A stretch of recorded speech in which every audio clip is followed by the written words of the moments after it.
For decades, the political right in this country has been almost obsessed with a single repeating warning. Beware communism. Beware the Reds.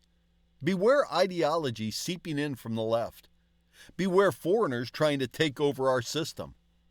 The warning was everywhere, on TV, in the newspapers, in political speeches, on talk radio, in classrooms. It wasn't just a policy critique. It became a cultural reflex, a lens through which every idea, every movement, every social program was interpreted. Was it big government?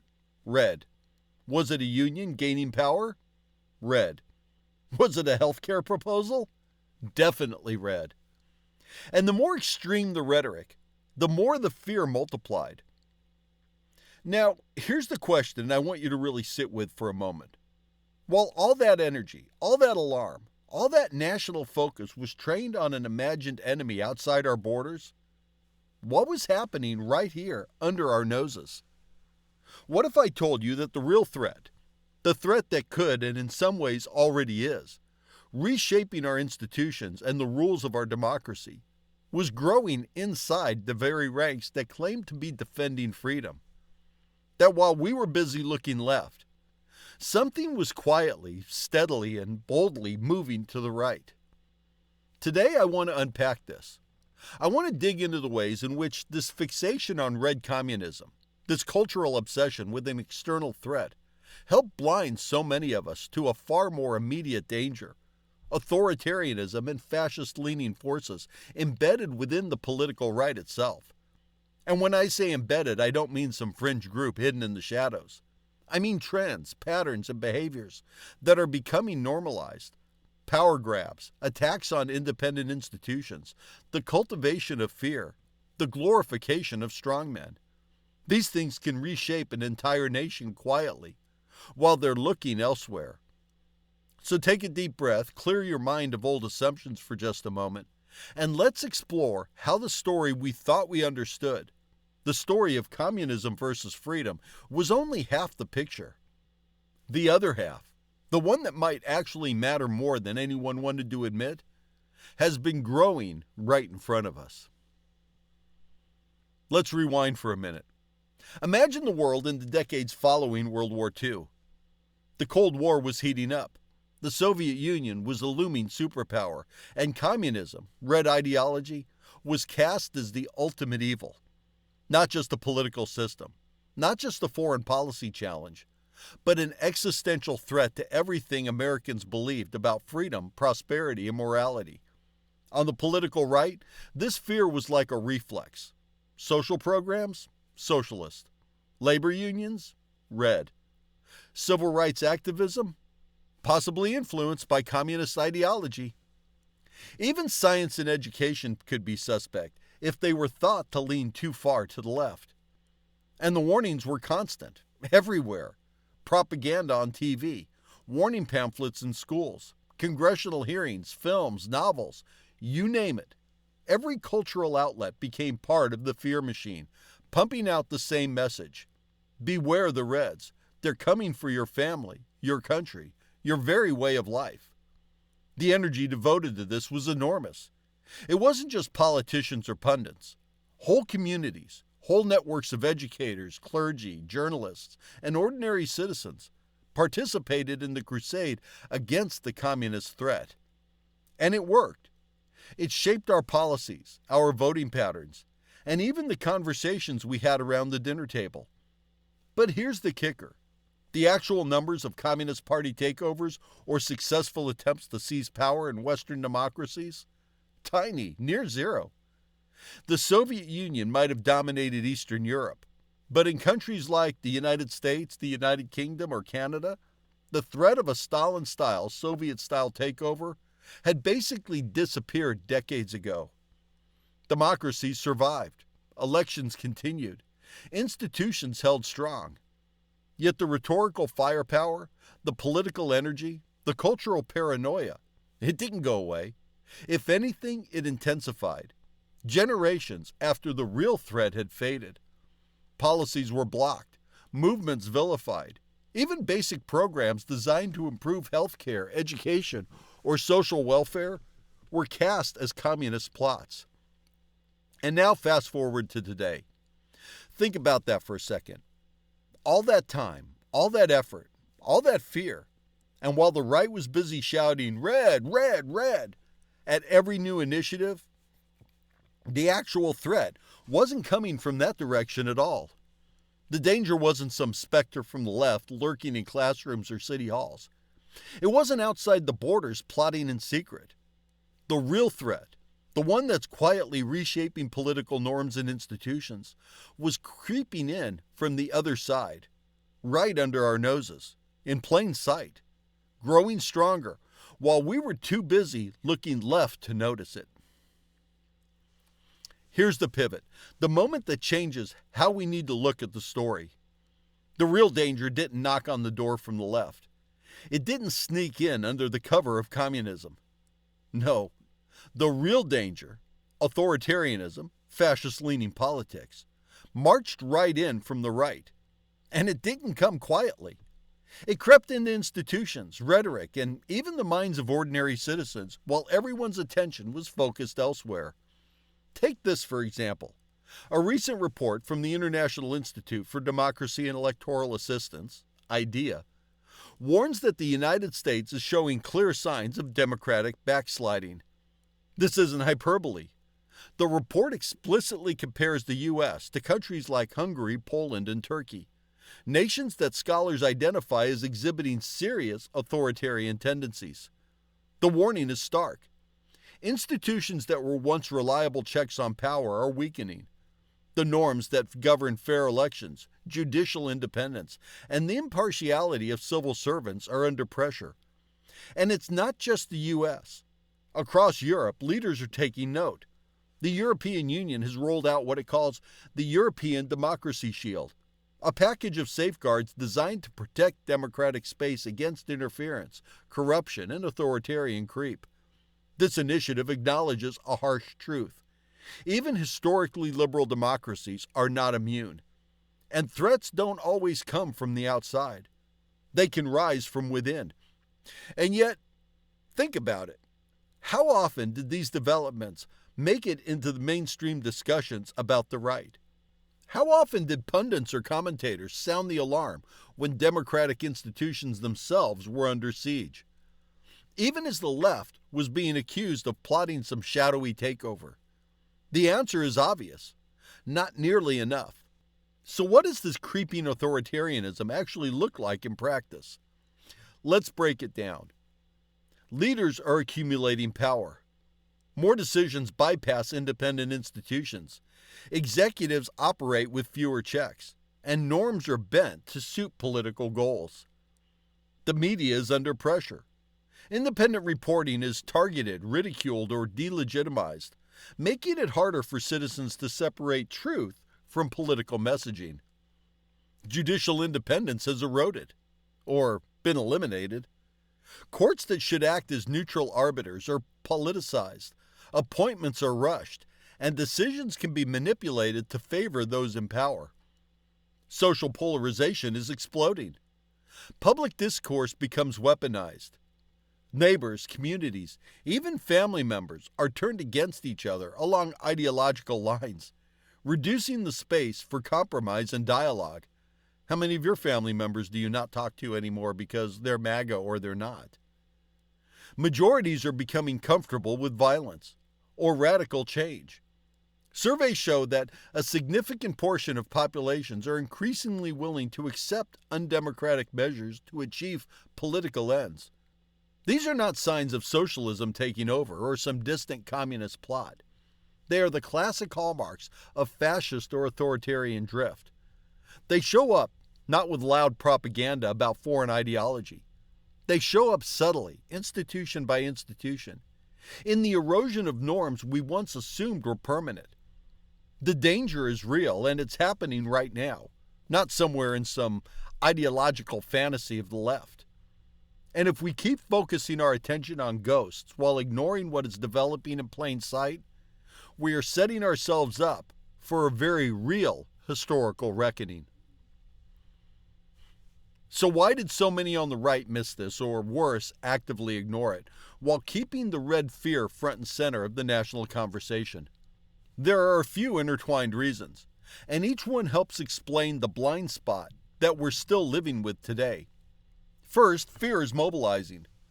Fear gets people to act. Fear rallies crowds. Fear creates loyalty.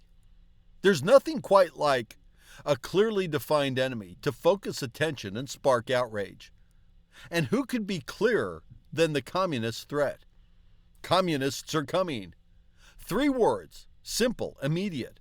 They evoke visceral reactions.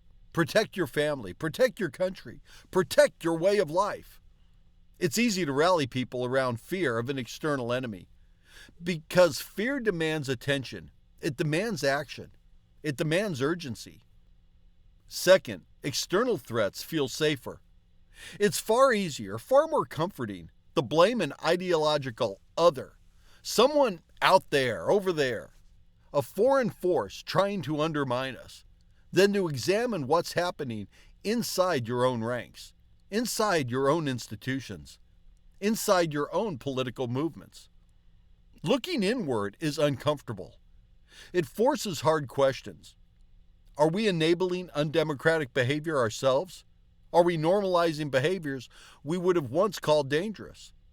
Blaming the left or outsiders is emotionally easier. Third, the rhetoric of socialism and communism became a catch-all boogeyman. Anything that smacked of government involvement, redistribution, or even cultural change was labeled red. School curricula? Red. Social programs? Red. Healthcare? Very red. Civil rights activism? Red. Even minor tweaks to taxation or economic policy could be painted as evidence of communist infiltration. The result? The narrative stayed locked on the left. The catch-all rhetoric was flexible, malleable, and endlessly usable. And because the enemy seemed everywhere on the left, attention was constantly diverted. Structural changes to democracy on the right largely went unchecked. So, what did the message become? Look left, watch out for the Reds. Protect yourselves against foreign ideas and radical movements. Meanwhile, while everyone's eyes were fixed on the supposed external threat, new narratives were emerging quietly on the right. Nationalist messaging, populist appeals, authoritarian-friendly rhetoric, concentration of power in the executive, efforts to delegitimize independent institutions, efforts to normalize social polarization, and even political violence. These weren't distant threats. They were happening in plain sight, within the very movement that claimed to be defending democracy. And here's the bitter irony. The very energy spent policing the ghosts of the left, the imagined threat of communists everywhere, meant there were fewer resources, less attention, and less scrutiny applied to the right itself. Leaders, media figures, local officials, behaviors that should have set off alarms slipped by unnoticed. Institutions eroded while everyone was busy yelling at shadows. That, in a nutshell, is the blind spot. It's not a minor oversight. It's a systemic failure of attention and priorities. And the consequences of that blind spot, they're not theoretical. They're happening now. The structure we relied on to keep power in check, to protect minorities, to ensure fair elections, to maintain the separation of powers, those structures are under pressure. And because so much focus was placed on an external enemy, many people don't even see the pressure building until it's already significant. So what happens when the blind spot, the failure to notice authoritarian drift within the right, goes unaddressed? When attention is focused entirely on imagined threats, while real threats are unfolding under our noses, the consequences are not abstract. They're immediate, measurable, and potentially catastrophic. First, democracies weaken. And we're seeing this right here in the United States. Institutions that were designed to check power, the judiciary, independent oversight bodies, electoral commissions, fucking Congress. Even norms in the legislative branch are under strain. Decisions that were once routine are now contested, not on legal grounds, but on political convenience. The rules that once kept power accountable are bending, stretching, or being ignored altogether.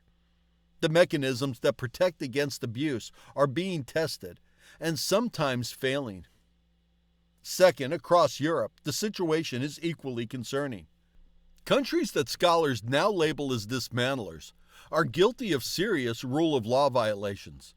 In Hungary, Poland, Italy, and other nations, judicial independence is compromised, media freedom is under attack, and anti-democratic legislation is passed under the guise of efficiency or national interest. These aren't fringe examples. These are warnings about what happens when democratic norms erode and majoritarian impulses go unchecked. The European Union has even created tools like the European Democracy Shield, precisely because democratic space is under threat, both from external interference and internal decay. Third, the rhetoric that once screamed socialism at every policy proposal has shifted in dangerous ways. The language of fear and suspicion has been replaced or supplanted with praise for strongmen, for nationalist agendas, and for majoritarian rule that sidelines minority rights. Public discourse normalizes loyalty over principle, obedience over dissent, and personal power over institutional integrity. And when these ideas are repeated often enough, they begin to feel normal, even patriotic. Fourth, civil society, media, and the protection of minorities has become increasingly difficult to defend. When the public is already primed to fear outsiders, to fear change, or to fear alternative viewpoints, attacks on NGOs, independent journalists, or marginalized communities are easier to rationalize. The very groups that form the backbone of democratic resilience, those who hold power to account and give voice to the vulnerable, become targets, sidelined while authoritarian tendencies consolidate. The frightening truth is this: the right's intense, decades-long fear of one enemy, communism, didn't just distract attention. It actively helped blind people to the far more immediate and dangerous threat. While energy, rhetoric, and political will were focused on ghosts, democratic erosion crept in from the side many assumed was safe. And now, that erosion isn't hypothetical. It's happening, and it has consequences that touch every aspect of our political and social life. So when we talk about protecting democracy, it's no longer enough to look left or point fingers at external threats. We have to recognize, name, and confront the dangers that grow within our own political systems, and to act before the next step becomes irreversible. If we genuinely care about freedom, equality, and justice, not just as abstract slogans or phrases we repeat without thinking, but as living, breathing systems that shape our everyday lives, then the question we need to ask isn't whether we might ever fall to some distant ideological threat like real-world communism. This is almost a distraction in itself. The question that matters, the one that history will hold us accountable for, is this: are we allowing authoritarianism, authoritarian-leaning politics, and the erosion of democratic norms to take root while we're busy fighting ghosts? While our attention is consumed by fears that may be outdated or exaggerated, are we missing the threats that are happening right under our noses? Here's your takeaway. The next time you hear the familiar warning, Reds under the bed, socialists coming for your freedoms, or any of the refrains that have echoed for decades, pause. Ask yourself, what are we not seeing behind our own door? What are the norms being stretched, the institutions being undermined, the rights being eroded quietly while our focus is elsewhere? History does not wait for metaphors. It doesn't pause to give us a chance to tell ourselves a comfortable story.